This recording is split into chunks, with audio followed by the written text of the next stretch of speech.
Assalamualaikum warahmatullahi wabarakatuh. Saya Yesi Anissa Piliani dari kelompok 4 akan menjelaskan tentang Daulah Bani Umayyah. Pendiri dan khalifah pertama Bani Umayyah adalah Muawiyah bin Abi Sufyan atau Muawiyah I yang menjadi gubernur Syam pada masa pemerintahan Umar bin Khattab dan Utsman bin Affan. Pemerintahan Bani Umayyah berlangsung lebih dari 3 abad yang dibagi ke dalam 2 periode, yakni periode yang pertama antara tahun 661 sampai 750 dengan pusat pemerintahan di Damaskus. Kemudian periode kedua antara tahun 756 hingga 1031 di Córdoba, Spanyol. Pada masa pemerintahan Ali bin Abi Thalib merupakan awal dari kehancuran umat Islam. Hal ini dikarenakan Muawiyah bin Abi Sufyan merasa tidak puas dengan kebijaksanaan Khalifah Ali bin Abi Thalib ketika menangani kasus pembunuhan Utsman bin Affan. Perselisihan antara pihak Ali dengan Muawiyah tidak berakhir sampai di situ, akan tetapi perselisihan ini memuncak menjadi perang Siffin, dan perang itu menjadi peristiwa Takhrim atau Abritase, dan peristiwa ini memunculkan satu golongan yang disebut dengan golongan Khawarij. Golongan ini adalah orang-orang yang kecewa dengan peristiwa Takhrim tersebut dari pihak Ali bin Abi Thalib. Ali bin Abi Thalib pun dibunuh oleh salah satu seorang dari kelompok Khawarij tersebut pada tahun 661 Masehi.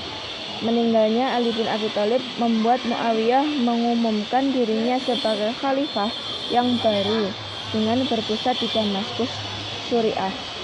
Akan tetapi, Hasan bin Ali, putra Ali bin Abi Thalib, tidak mau mengakuinya. Hal ini mulai menyulut pertentangan di kalangan umat Islam. Akhirnya, Hasan bin Ali membuat perjanjian damai dengan Muawiyah bin Abi Sufyan. Peristiwa ini dikenal dengan Yaumul Jamaah dan terjadi pada tahun 41 atau 661 Masehi. Perjanjian itu dapat mempersatukan kembali umat Islam dalam suatu kepemimpinan politik di bawah Muawiyah bin Abi Sufyan. Di sisi lain, perjanjian itu menyebabkan Muawiyah menjadi penguasa absolut dalam Islam.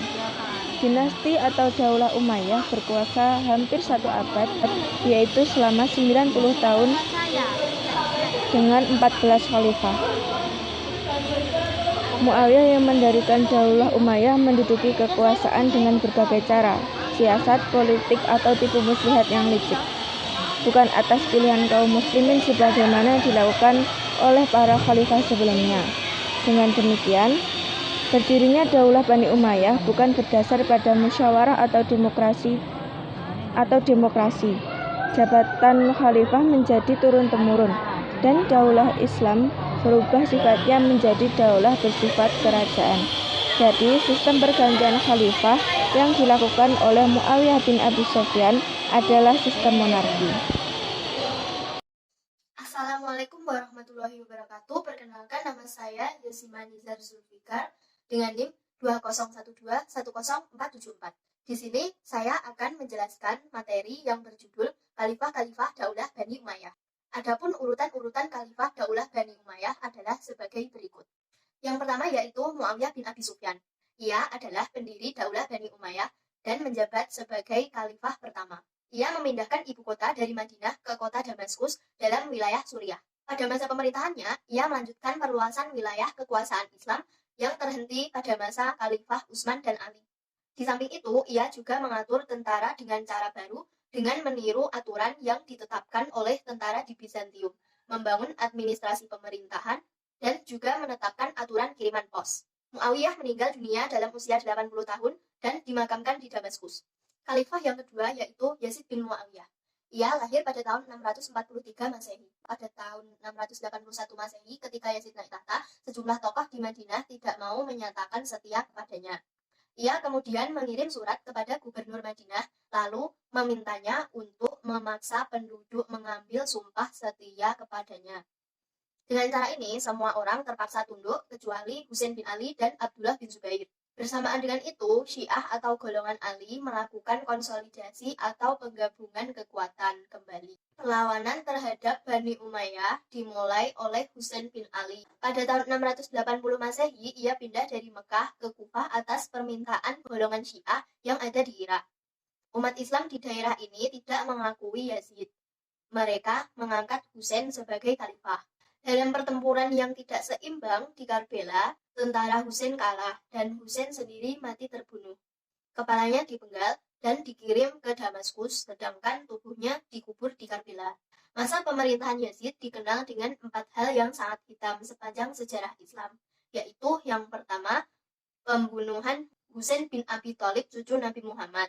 Yang kedua, pelaksanaan al-ibahat terhadap kota suci Madinah. Yang ketiga, penggempuran terhadap Baiat Allah. Yang keempat, pertama kalinya memakai dan menggunakan orang-orang kebiri untuk barisan pelayan rumah tangga khalif di dalam istana. Yazid bin Muawiyah meninggal pada tahun 683 Masehi dalam usia 38 tahun dan masa pemerintahannya 3 tahun 6 bulan. Yang ketiga yaitu Muawiyah bin Yazid. Ia menjabat sebagai khalifah pada tahun 683 Masehi. Dia seorang yang berwatak lembut. Dalam pemerintahannya terjadi masa krisis dan ketidakpastian, yaitu timbulnya perselisihan antar suku di antara orang-orang Arab sendiri. Ia memerintah hanya selama 6 bulan. Yang keempat yaitu Khalifah Marwan bin Al-Hakam. Sebelum menjabat sebagai penasihat Khalifah Utsman bin Affan, ia berhasil memperoleh dukungan dari sebagian orang Syria dengan cara menyuap dan memberikan berbagai hak kepada masing-masing kepala suku. Untuk mengukuhkan jabatan khalifah yang dipegangnya, maka Marwan sengaja mengawini janda Khalifah Yazid yang bernama Ummu Khalid. Selama masa pemerintahannya, ia tidak meninggalkan jejak yang penting bagi perkembangan sejarah Islam. Ia wafat dalam usia 63 tahun dan masa pemerintahannya selama 9 bulan 18 hari. Yang kelima yaitu Abdul Malik bin Marwan. Ia dilantik sebagai khalifah setelah kematian ayahnya. Di bawah kekuasaan Abdul Malik, kerajaan Umayyah mencapai kekuasaan dan kemuliaan. Ia terpandang sebagai khalifah yang berhasil memulihkan kembali kesatuan dunia Islam dari para pemberontak, sehingga pada masa pemerintahan selanjutnya, Daulah Bani Umayyah dapat mencapai puncak kejayaannya. Ia wafat pada tahun 705 Masehi dalam usia 60 tahun. Ia meninggalkan karya-karya terbesar di dalam sejarah Islam. Dalam masa pemerintahannya, ia menghadapi sengketa dengan Khalifah Abdullah bin Zubair. Yang keenam yaitu Walid bin Abdul Malik. Masa pemerintahan Walid bin Malik adalah masa ketentraman, kemakmuran, dan ketertiban. Pada masa pemerintahannya tercatat suatu peristiwa besar, yaitu perluasan wilayah kekuasaan dari Afrika Utara menuju wilayah barat daya benua Eropa, yaitu pada tahun 211 Masehi. Perluasan wilayah juga sampai ke Andalusia di bawah pimpinan Panglima Tariq bin Ziyad. Perjuangan Panglima mencapai kemenangan, sehingga dapat menguasai kota Cordova, Granada, dan Toledo. Selain melakukan perluasan wilayah, Walid juga melakukan pembangunan besar-besaran untuk kemakmuran rakyatnya. Khalifah Walid bin Malik meninggalkan nama-nama yang sangat harum dalam sejarah Daulah Bani Umayyah dan merupakan puncak kebesaran Daulah tersebut. Yang ketujuh yaitu Sulaiman bin Abdul Malik. Ia menjadi khalifah pada usia 42 tahun. Masa pemerintahannya berlangsung selama 2 tahun 8 bulan. Ia tidak memiliki kepribadian yang kuat hingga mudah dipengaruhi penasehat-penasehat di sekitarnya. Menjelang saat terakhir pemerintahannya, barulah ia memanggil gubernur wilayah Hijaz yaitu Umar bin Abdul Aziz yang kemudian diangkat menjadi penasehatnya dengan memegang jabatan wazir besar. Hasratnya untuk memperoleh nama baik dengan penaklukan ibu kota Konstantinopel gagal. Satu-satunya jasa yang dapat dikenangnya dari masa pemerintahannya ialah menyelesaikan dan menyiapkan pembangunan Jami'ul Umawi yang terkenal megah dan agung di Damaskus. Yang kedelapan adalah Umar bin Abdul Aziz. Ia terkenal adil dan sederhana. Ia ingin mengembalikan corak pemerintahan seperti pada zaman Khulafaur Rasyidin. Pemerintahan Umar meninggalkan semua kemegahan dunia yang selalu ditunjukkan oleh orang Bani Umayyah. Ketika dinobatkan sebagai khalifah, ia menyatakan bahwa memperbaiki dan meningkatkan negeri yang berada dalam wilayah Islam itu lebih baik daripada menambah perluasannya. Ini berarti bahwa prioritas utama adalah pembangunan dalam negeri. Meskipun masa pemerintahannya sangat singkat, ia berhasil menjalin hubungan baik dengan Syiah. Ia juga memberi kebebasan kepada penganut agama lain untuk beribadah sesuai dengan keyakinan dan meringankan pajak, serta kedudukan mawali atau orang Islam yang bukan dari Arab disejajarkan dengan Muslim Arab. Pemerintahannya membuka suatu pertanda yang membahagiakan bagi rakyat, Ketakwaan dan kesalihannya patut menjadi teladan. Ia selalu berusaha meningkatkan kesejahteraan rakyatnya. Yang kesembilan adalah Yazid bin Abdul Malik. Ia adalah penguasa yang sangat gandrung kepada kemewahan dan kurang memperhatikan rakyat. Masyarakat yang sebelumnya hidup dalam ketentraman dan kedamaian berubah menjadi kacau. Dengan latar belakang dan kepentingan etnis politik, masyarakat menyatakan konfrontasi terhadap pemerintahan Yazid. Pemerintahan Yazid yang sangat singkat itu hanya mempercepat proses kehancuran Imperium Umayyah. Pada waktu pemerintahan inilah propaganda bagi keturunan Bani Abbas mulai dilancarkan secara aktif. Yang ke-10 yaitu Hisham bin Abdul Malik. Ia terkenal negarawan yang cakap dan ahli strategi militer. Pada masa pemerintahannya muncul satu kekuatan baru yang menjadi tantangan berat bagi pemerintahan Bani Umayyah. Kekuatan ini berasal dari kalangan Bani Hashim yang didukung oleh golongan Mawali dan merupakan ancaman yang sangat serius. Dalam perkembangan selanjutnya, kekuatan baru ini mampu menggulingkan dinasti Umayyah dan menggantikannya dengan dinasti yang baru. Pemerintahan Hisham yang lunak dan jujur menyumbangkan jasa yang banyak untuk pemulihan keamanan dan kemakmuran, tetapi semua kebajikannya tidak bisa membayar kesalahan-kesalahan para pendahulunya, karena gerakan oposisi terlalu kuat sehingga khalifah tidak mampu mematahkannya. Meski demikian, pada masa ini kebudayaan dan kesusastraan Arab serta lalu lintas dagang mengalami kemajuan. 2 tahun sesudah penaklukan Pulau Sisili pada tahun 743 Masehi, ia wafat dalam usia 55 tahun. Sepeninggal Hisham, khalifah-khalifah yang tampil bukan hanya lemah tetapi juga bermoral buruk. Hal ini mempercepat runtuhnya Daulah Bani Umayyah. Yang ke-11 ialah Walid bin Yazid. Daulah Umayyah mengalami kemunduran di masa pemerintahannya. Ia berkelakuan buruk dan suka melanggar norma agama. Kalangan keluarga sendiri benci padanya, dan ia mati terbunuh. Meskipun demikian, kebijakan yang paling utamanya ialah melibatkan jumlah bantuan sosial bagi pemeliharaan orang-orang buta dan orang-orang lanjut usia yang tidak mempunyai keluarga untuk merawatnya. Ia menetapkan anggaran khusus untuk pembiayaan tersebut dan menyediakan perawat untuk masing-masing orang. Dia sempat meloloskan diri dari penangkapan besar-besaran di Damaskus yang dilakukan oleh keponakannya. Masa pemerintahannya berlangsung selama 1 tahun 2 bulan. Yang ke-12 yaitu Yazid bin Walid. Pemerintahannya tidak mendapat dukungan dari rakyat karena perbuatannya yang suka mengurangi anggaran belanja negara. Masa pemerintahannya penuh dengan kemelut dan pemberontakan. Masa pemerintahannya berlangsung selama 16 bulan. Dia wafat pada usia 46 tahun. Yang ke-13 yaitu Ibrahim bin Malik. Diangkatnya Ibrahim menjadi khalifah tidak memperoleh suara bulat di dalam lingkungan keluarga Bani Umayyah dan rakyatnya. Karena itu keadaan negara semakin kacau dengan munculnya beberapa pemberontak. Ia menggerakkan pasukan besar berkekuatan 80.000 orang dari Armenia menuju Syria. Ia dengan sukarela mengundurkan dirinya dari jabatan khilafah dan mengangkat baiat terhadap Marwan bin Muhammad. Ia wafat pada tahun 132 Hijriah. Khalifah yang terakhir adalah Marwan bin Muhammad. Beliau seorang ahli negara yang bijaksana dan seorang pahlawan. Beberapa pemberontak dapat ditumpas, tetapi dia tidak mampu menghadapi gerakan Bani Abbasiyah yang telah kuat pendukungnya. Lalu Marwan bin Muhammad melarikan diri ke Hurroh terus ke Damaskus. Namun Abdullah bin Ali yang ditugaskan membunuh Marwan oleh Abbas Asyafah selalu mengejarnya. Akhirnya sampailah Marwan di Mesir. Di Busoir, daerah Al-Fayun, Mesir, dia mati terbunuh oleh Salih bin Ali, orang yang menerima penyerahan tugas dari Abdullah. Marwan terbunuh pada tanggal 27 Zulhijjah tahun 132 Hijriah. Dengan demikian, tamatlah kedaulatan Bani Umayyah, dan sebagai tindak lanjutnya dipegang oleh Bani Abbasiyah. Selanjutnya saya Yuni dan Sapitri dari NIM 201210475 akan mempresentasikan tentang perluasan daerah Islam periode Bani Umayyah. Perluasan wilayah Islam pada masa dinasti Umayyah. Ekspansi gelombang kedua ini dimulai di zaman dinasti Umayyah setelah era Khulafaur Rasyidin.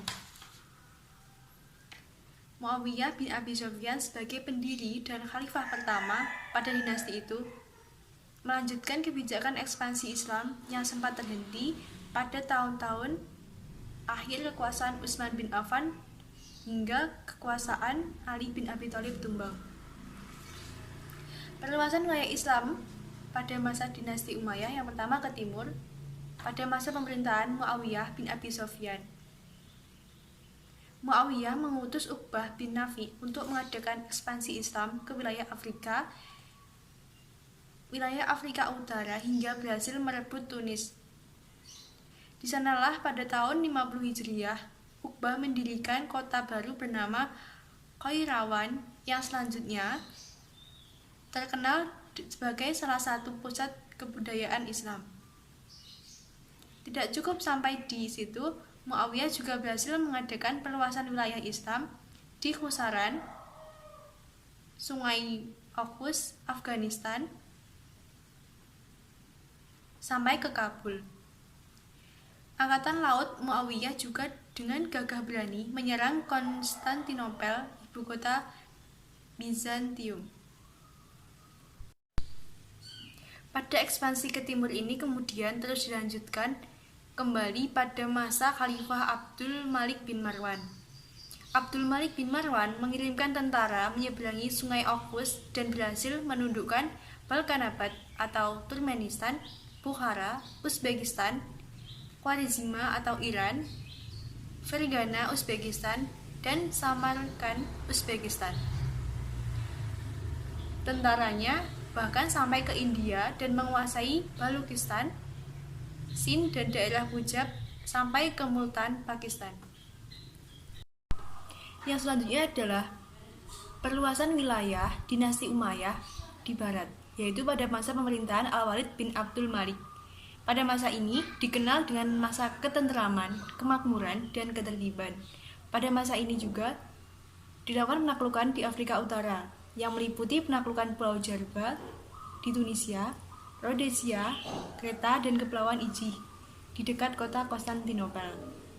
Yang kedua, penaklukan Aljazair dan Maroko, dan yang terakhir adalah penaklukan ibu kota Spanyol, yaitu Cordoba. Yang selanjutnya adalah faktor kemajuan dinasti Umayyah. Yang pertama, kemajuan di bidang hukum. Kemajuan di bidang hukum meliputi pembentukan Nizam al-Qadha atau organisasi kehakiman yang terdiri dari Al-Qadi, Al-Isbah, An-Nazar, Il-Mazalim atau yang biasa disebut dengan mahkamah tertinggi atau disebut juga mahkamah banding. Al-Qadi adalah lembaga yang bertugas memutuskan perkara dengan ijtihadnya, karena pada waktu itu belum ada mazhab 4 ataupun mazhab lainnya. Pada waktu itu, Al-Qadi menggali hukum sendiri dari Alkitab dan As-Sunnah yang berijtihad. Yang kedua, Hizbah. Hizbah adalah lembaga yang bertugas menyelesaikan perkara-perkara umum dan soal-soal pidana yang memerlukan tindakan cepat. Yang ketiga, An-Nazar Il-Mazalim adalah lembaga peradilan dipegang oleh orang Islam, sedangkan semua kalangan non-Muslim mendapatkan otonomi hukum di bawah kebijakan masing-masing pemimpin agama mereka. Yang kedua adalah kemajuan di bidang kemiliteran. Kemajuan di bidang kemiliteran meliputi perkembangan militer sangat signifikan. Yang kedua, terdapat organisator militer. Yang ketiga, angkatan darat yang kuat dan efisien. Yang keempat, terdapat pos-pos pemeriksaan di berbagai benteng orang Islam. Nah, ekspansi yang dilakukan pada masa itu adalah yang pertama, melawan pasukan Romawi di Asia Kecil, yang kedua, melawan wilayah Afrika Utara, dan yang terakhir adalah melawan wilayah Timur. 3. Kemajuan di bidang ekonomi. Kemajuan di bidang ekonomi yang pertama, mengeksploitasi potensi ekonomi di negeri-negeri taklukan. Yang kedua, mengangkut sejumlah budak ke dunia Islam. Yang ketiga adalah memperbaiki saluran-saluran air sungai, Eufrat, dan Tigris. Yang keempat adalah memajukan perdagangan. Yang kelima, memperbaiki sistem ukuran timbang, takaran, dan ukuran al-malik. Yang keenam adalah mencetak dinar, emas, dan dirham murni hasil karya orang Arab, yang pada saat itu dilakukan pada tahun 695 Masehi. Yang selanjutnya adalah sumber utama pemasukan dari pajak yang digunakan untuk administrasi lokal, belanja tahunan negara, gaji pasukan, berbagai bentuk layanan masyarakat, dan sisanya dimasukkan ke dalam kas negara. Yang keempat, kemajuan di bidang pendidikan dan ilmu pengetahuan. Pada saat itu, putra-putra khalifah disekolahkan di Badiah. Nilai-nilai utama yang diturunkan adalah pendidikan, yaitu keberanian daya saat terkena musibah, menaati hak dan kewajiban tetangga, menjaga harga diri, kedermawanan dan keramah tamahan, penghormatan terhadap perempuan, dan pemenuhan janji. Yang kedua adalah ilmu pengetahuan yang terkenal. Ilmu yang terkenal pada saat itu adalah ilmu agama dan ilmu tubuh manusia, yaitu ilmu pengobatan. Ilmu pengobatan mencapai kesempurnaan di Arab. Yang kelima adalah kemajuan di bidang keagamaan, meliputi terdapat beberapa pemikiran keagamaan, tumbuh dan berkembang kelompok Mu'tazilah. Yang ketiga, tumbuh pemikiran dan filosofi Arab. Tumbuh dan berkembang kelompok Khawarij, munculnya sekte Murji'ah yang mengusung doktrin irja. Yang selanjutnya adalah tumbuh dan berkembang kelompok Syiah. Yang keenam adalah kemajuan di bidang sosial. Kemajuan di bidang sosial pada saat itu terdiri dari 4 kelas sosial. Yang pertama, pengusaha Islam yang dipimpin oleh keluarga kerajaan dan kaum aristokrat Arab. Yang kedua, para mu'alaf. Yang ketiga, anggota sekte dan para pemilik kitab suci yang diakui. Yang keempat adalah golongan budak. Yang berikutnya adalah khalifah di dinasti Umayyah. Banyak yang bergaya hidup mewah, meskipun demikian tidak melupakan orang-orang lemah, miskin, dan cacat. Yang terakhir adalah penggunaan anggur menjadi sebuah tradisi. Di sini saya akan menjelaskan materi yang berjudul faktor-faktor kemunduran Daulah Bani Umayyah. Faktor yang pertama yaitu khalifah memiliki kekuasaan yang absolut. Khalifah tidak mengenal kompromi. Menentang khalifah berarti mati. Contohnya adalah peristiwa pembunuhan Husain dan para pengikutnya di Karbala. Peristiwa ini menyimpan dendam di kalangan para penentang Bani Umayyah, sehingga selama masa-masa kekhalifahan Bani Umayyah terjadi pergolakan politik yang menyebabkan situasi dan kondisi dalam negeri dan pemerintahan menjadi terganggu. Faktor yang kedua yaitu gaya hidup mewah para khalifah. Kebiasaan pesta dan berfoya-foya di kalangan istana menjadi faktor penyebab rendahnya moralitas mereka di samping mengganggu keuangan negara. Contohnya Khalifah Abdul Malik bin Marwan, dikenal sebagai seorang khalifah yang suka berfoya-foya dan memboroskan uang negara. Sifat-sifat inilah yang tidak disukai masyarakat, sehingga lambat laun mereka melakukan gerakan pemberontakan untuk menggulingkan kekuasaan dinasti Bani Umayyah. Faktor yang ketiga yaitu tidak adanya ketentuan yang tegas mengenai sistem pengangkatan khalifah. Hal ini berujung pada perebutan kekuasaan di antara para calon khalifah. Yang keempat adalah banyaknya gerakan pemberontakan selama masa-masa pertengahan hingga akhir pemerintahan Bani Umayyah.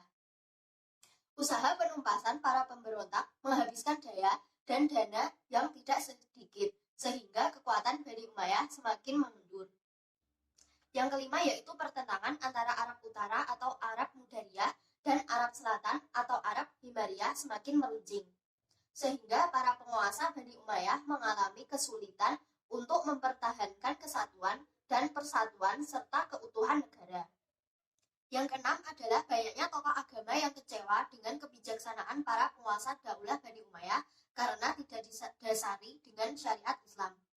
Yang ketujuh adalah sistem pergantian khalifah melalui garis keturunan adalah sesuatu yang baru atau bid'ah bagi tradisi Islam yang lebih menekankan aspek senioritas. Pengaturannya tidak jelas. Ketidakjelasan sistem pergantian khalifah ini menyebabkan terjadinya persaingan yang tidak sehat di kalangan anggota keluarga istana.